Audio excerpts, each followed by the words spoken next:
Good morning students. 10वीं वाले बच्चे, सिद्धि हिंदी विद्यालय के इस ऑनलाइन क्लासेस में आपका हार्दिक स्वागत है। अब बच्चों, यहाँ पे हमारा ये जो लेसन चल रहा है, छठा लेसन है, छठा काव्य है। यहाँ पे दो काव्य थे, यह दंतुरित मुस्कान और फसल, जिसमें यह दंतुरित मुस्कान हमने काव्य देखा, उसको समझा, उसके स्वाध्याय प्रश्नोत्तर की भी चर्चा की। अब यहाँ पे फसल जो काव्य है, ये फसल काव्य के प्रश्नोत्तर की हम चर्चा कर रहे हैं। पाठ के जो प्रश्नोत्तर है कहाँ तक लिखने हैं वो मैंने आगे वाले वीडियो में आपको बताया था।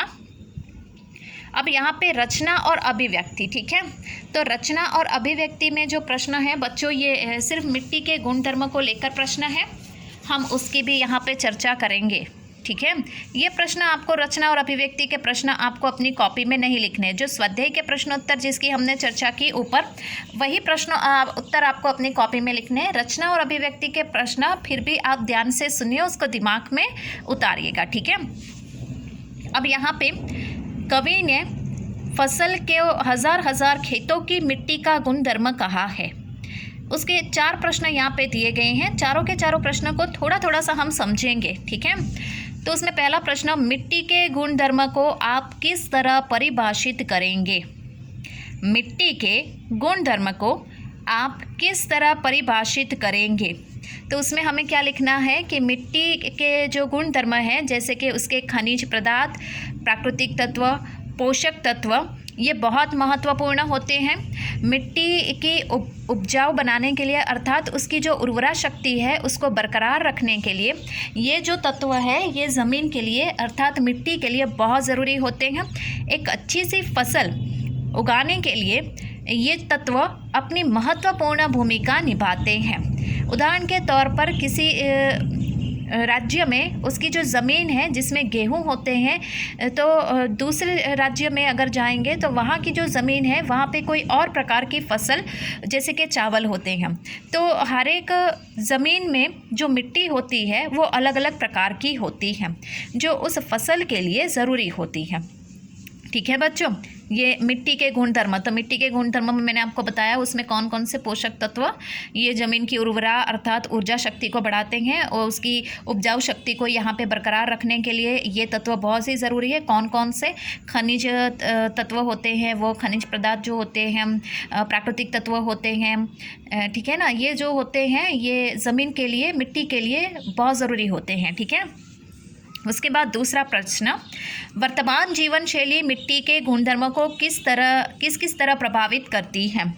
तो वर्तमान जीवन शैली मिट्टी के गुणधर्म को अलग अलग प्रकार से प्रभावित करती है। आज के युग में हम देखें तो ज़मीन प्रदूषण अत्यधिक बढ़ गया है। जैसे कि ज़मीन जो खेत होती है या फिर ज़मीन होती है उसके ऊपर प्लास्टिक की जो थैलियाँ होती हैं अर्थात जो कचरा होता है, ये ज़मीन में, मिट्टी में दब जाता है और दबने के कारण जो प्लास्टिक होता है, ये कचरा जो होता है, ये मिट्टी के जो उसकी उर्वरा शक्ति होती है, उसकी जो उपजाऊ शक्ति होती है वो धीरे धीरे नष्ट कर देती है। तो वर्तमान स्थिति में यहाँ पे मिट्टी के जो गुणधर्म है वो ज़मीन के प्रदूषण के माध्यम से कम होते जा रहे हैं। तो यहाँ पे ये जो दूसरा प्रश्न है बच्चों, मैं वो आपको बता रही हूँ कि वर्तमान जीवन शैली में मिट्टी के गुणधर्म को किस किस तरह प्रभावित करती है। तो यहाँ पे वर्तमान स्थिति में हम देखें, वर्तमान शैली में अगर हम देखें तो यहाँ पे मिट्टी के जो गुणधर्म है वो यहाँ पे, तो वर्तमान स्थिति में ज़मीन प्रदूषण अत्यधिक बढ़ गया है। ज़मीन के ऊपर प्लास्टिक की थैलियाँ या जो कचरा होता है ये ज़मीन में, मिट्टी में दब जाने के कारण उसमें धीरे धीरे फिर वो ज़मीन की जो उर्वरा शक्ति होती है, जो उपजाऊ शक्ति होती है, वो धीरे धीरे नष्ट होती है। आखिर वो ज़मीन बेकार हो जाती है और वो फसल के लायक नहीं रहती है। तो इस तरह से वर्तमान शैली में, वर्तमान जीवन में मिट्टी को अर्थात ज़मीन प्रदूषण ज़्यादा हो रहा है। उसके बाद तीसरा प्रश्न, मिट्टी द्वारा अपना गुणधर्म छोड़ने की स्थिति में क्या किसी भी प्रकार के जीवन की कल्पना की जा सकती है? हमसे पूछा गया है कि मिट्टी द्वारा अपने गुणधर्म छोड़ने की स्थिति में क्या किसी भी प्रकार के जीवन की कल्पना की जा सकती है।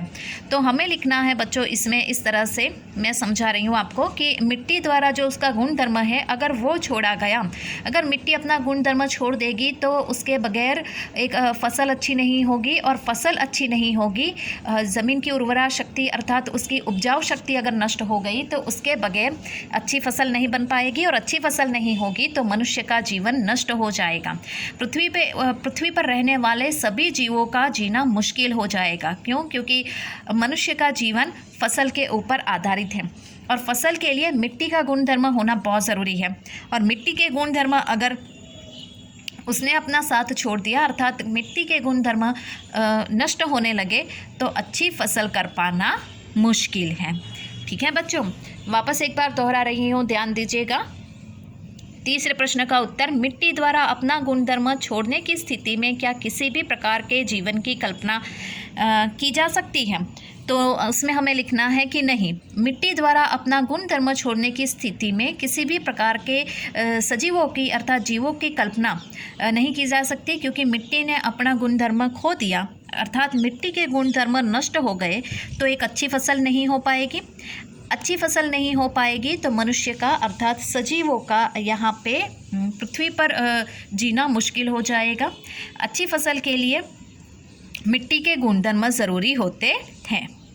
अब चौथा प्रश्न यहाँ पे, मिट्टी के गुणधर्म को पोषित करने में हमारी क्या भूमिका हो सकती है।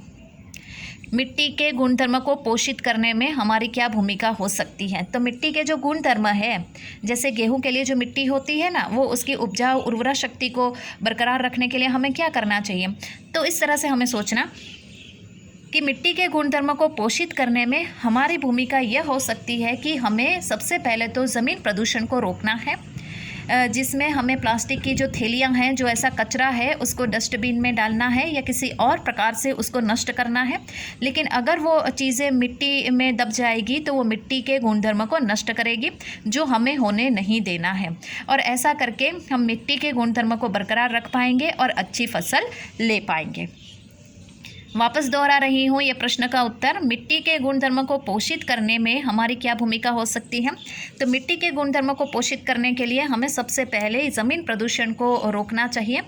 ज़मीन प्रदूषण को रोकने के लिए हमें जो प्लास्टिक की थैलियाँ है अर्थात जो दूसरा कचरा है वो ज़मीन में मिट्टी में ना दब जाए, उसका ख्याल रखना है, किसी और प्रकार से उसको नष्ट करना है। और उसकी मिट्टी के गुणधर्म बने रहे उसके लिए हमें उसकी उर्वरा शक्ति बनी रहे, उपजाऊ शक्ति बनी रहे, उसके लिए हमें ये ज़मीन प्रदूषण जितनी हो सके उतना सहयोग देना चाहिए ज़मीन प्रदूषण को रोकने के लिए। ठीक है, तो बच्चों यहाँ पे मिट्टी को लेकर ही ये 4 प्रश्न थे जो मैंने आपको समझाए। थोड़ा ध्यान दीजिएगा, समझिएगा, लिखना नहीं है लेकिन हाँ याद ज़रूर रखना है। ठीक है, तब तक के लिए यहाँ पे रुकते हैं। आने वाले वीडियो में कोई पाठ या काव्य की हम शुरुआत करेंगे। तब तक के लिए यहाँ पे रुकते हैं। Thank you.